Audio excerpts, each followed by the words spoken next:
After Montreal has made some amazing cap moves with the signings of Guhle, Xhekaj, Barron, and so many more, they are now in a prime position to take on some bad contracts from other teams looking to dump, and that has linked them to, well, some interesting teams. We'll be getting into that. Plus, Habs prospect Logan Sawyer, well, his future has been revealed about where he's going to play, but there's a little interesting twist to it. We're going to get into all of this coming up on this episode of Habs Digest, and we're just going to get straight into things. Why not? And this is a bit strange. Now, not the fact that we're hearing updates about Logan Sawyer, of course, the Habs draft pick, one of the Habs draft picks this year, but there were some reports coming out that we knew where he was going to play next year, and then some other reports saying that now we don't know where he's going to play. I'm just going to get into it. Stick with me. I'll show you. So I wanted to start with this. Mark Diver, who writes for NHL.com, I believe, anyway, he has inside connections in the Northeast U.S., and he said Montreal's third-rounder, Logan Sawyer, who'd been expected to play another year of juniors, instead will start his NCAA career at Providence College in 2024-25. He's been on campus and skating with some of his new teammates in recent weeks.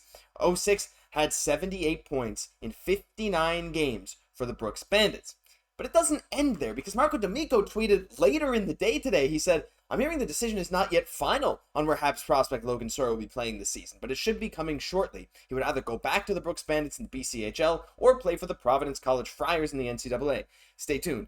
Now, when we talk about Logan Sawyer, I mean, not a lot of you guys probably know too much about him, but the one thing with Logan Sawyer is this kid's smart. That's like the number one thing that jumped off the page at me, and if you listen to some of his interviews, it would really stand out to you. He said the reason he originally went to the AJHL and not to the OHL, where he was pretty much guaranteed to get a spot. He said, I believe a team offered him a spot. I forget if it was Erie or Brantford or something like that in the OHL. But he went to get a better education in BC. So he went to the Brooks Bandits. And then, so he kind of played in the AJHL, the junior league, for a bit. And then he only played 20 games in the BCHL. And honestly, looking at those BCHL numbers, while it's almost a point per game, it's definitely not jump off the page at you kind of numbers. And you know, he's not this offensive superstar, but his playoffs were really, really good with 7 goals in 12 games.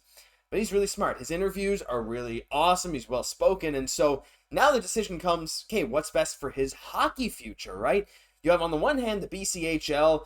Logan Sawyer's going to get a lot of minutes, especially after that playoff run. He'll go back to the Brooks Bandits. He'll be one of their star players. He'll be in a position, he'll be put in a position to really succeed and show all kinds of his offense and anything he can give back to the team. However, if you look at the NCAA, that's obviously a higher level of hockey. It's a more physical hockey game, and it's a game that's much more similar to the pros. And if you were to go to the NCAA for Providence, well, we would definitely have a much better idea of how far along in his development he is. Because in the BCHL, like, let's be honest, it's hard to really know for sure how good guys are when you start looking at BCHL numbers. You can guess.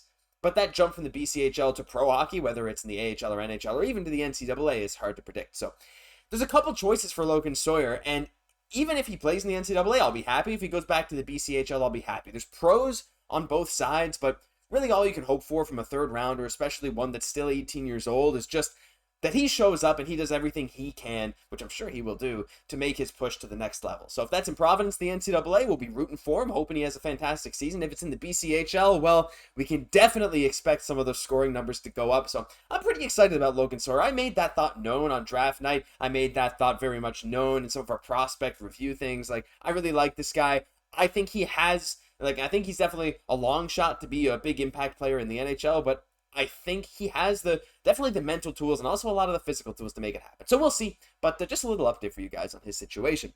But I want to move on to the next thing, and now this was from an article from Marco D'Amico that, as always, is linked down below. And as always, I suggest you go read it before coming back and discussing this with us, because he does phenomenal work. It is what it is. I mean, this kind of article is amazing, and he's very familiar with the cap, very familiar with how the cap works, something I'm still working on and definitely getting better at. But he was talking about how Montreal is now in a prime position to make some moves for bad contracts for other teams. I mean, we've seen Montreal do that in the past, right? We saw them retain salary in the Jeff Petrie trade, which is still such an amazing, amazing trade for Montreal. That whole Eric Carlson thing, they held on to some of Petrie's money. There's a bunch of interesting stuff going around there. But now, Montreal's salary cap picture is very clear after signing Guhle, which will come into effect next year, but mostly signing Barron and Xhekaj to clear up their cap space this year at like about $5.5 to $6 million. Montreal has some money that they can spend, and when you look at some targets, some other teams, well, paints a pretty clear picture of which teams might be in need of moving some players. I'm going to get into some of what Marco ended up saying. No, not that. This. Here we go. The first thing. The first player he brought up was Xhekaj Pajot. With that being said, moving a player like Jean-Gabriel Pajot may be ideal as he holds a $5 million cap hit for the next 2 seasons. The Islanders would likely need to include a high pick or a prospect to get him off the books, and that could be exactly why what the Canadiens need to make such a move. And even if the Habs could just flip him at 50%, like Petrie, like we said, or like the Canadiens intended on doing with Sean Monahan, it could be valuable. And if you look at Xhekaj Pajot, I mean, I keep accidentally hiding them. Oh, wow, this is really small. Let's see if I can make that a bit bigger for you. I mean, it's a bit bigger there. 33 points in 82 games last year. Very much a third/fourth line center at this point in his career, but he's a right shot center. Now, would he have a ton of room in Montreal? Not if Dvorak is still there. No, he doesn't. That also depends on Owen Beck's development, whether they want to have Newhook and Dach centering their own lines. There's a lot of question marks as to whether he would even play very much for Montreal. He can play the wing as well, I'm pretty sure. So, you know, he's definitely not there to give you a huge scoring punch, but if you take him on for 1 year at like a decent cap hit, like it's not too bad. Or you could flip him, like D'Amico said, and the Habs have, again, over $5 million in space to work with. So bringing in a guy like Pajot could actually make a lot of sense. And, you know, I'm not sold on this unless Montreal makes another move first. Like, there's two worlds where they do this trade, right? In my mind, if they do a trade for Pajot, it's to flip him immediately, again, by retaining some salary. Is he the best guy to do that with? If they get some good draft compensation, like if they get a first or a second round pick just to take on his contract, I'm down for that. But the thing is, Montreal has one retention spot, and you want to use that somewhere where you're going to get true big value out of it. So if that's a high round draft pick, maybe worth it. If it's not, I say don't take him in unless you genuinely intend to play him on your third or fourth line, which is not a situation I necessarily see Montreal in either, because they have some guys in the AHL that they might want to give a shot. So I think this is sort of an outside shot. But one guy that I actually like a bit more is Cody Glass. And talking about the Predators' woes, a lot of the Predators' woes come from their dead cap space. Now, they had, I'd say they won the offseason. A lot of people would say that too. I mean, they went out, they got Stamkos, they got Marchessault, they got Brady Shea. But they're not in a great cap situation. They're projected to spend $11.8 million on player retentions, including Ekholm and Johansson, and buyouts in Duchesne and Kyle Turris. Dumping a forward like Cody Glass, a 25-year-old on the final year of his $2.5 million contract, or a defenseman like Dante Fabbro, 26-year-old right shot D, also in the last year of a contract, could be prime targets for the Canadiens. I'm less sold on Fabbro.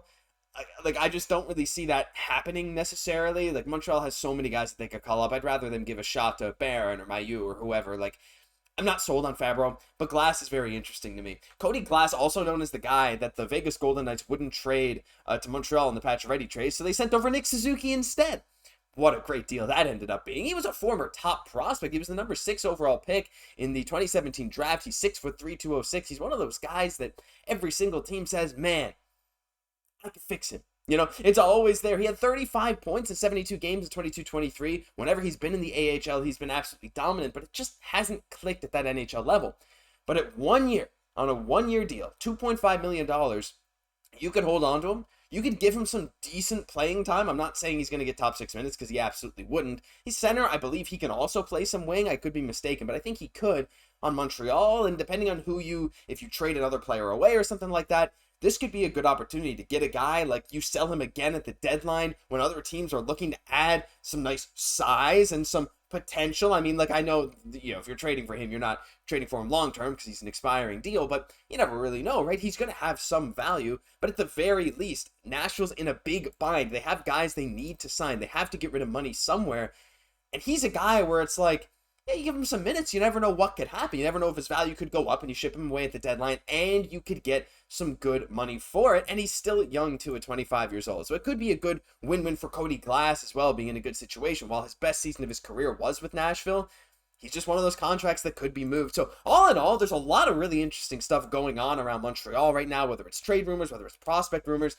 And I think it's just going to keep heating up. It might slow down a bit here in August, but like as we approach the season, there's going to be so many decisions made about the roster, about Demidov's future, about, you know, who's going to get cut if Montreal's going to make a move before the season to maybe open up a roster spot for a young guy. There's a ton of big question marks. And hey, I hope you stick along with us for the ride, because that'll do it for this episode of Habs Digest. If you guys enjoyed, leave a like, comment, and subscribe to the channel, because over half of you watching are not subscribed, which is still kind of crazy to me, and I'm sure some people watching right now haven't hit that subscribe button. They don't even realize it. So if that's you, I'd love you hit the button right now. I'm Josh Gosse. We'll catch you in the next one.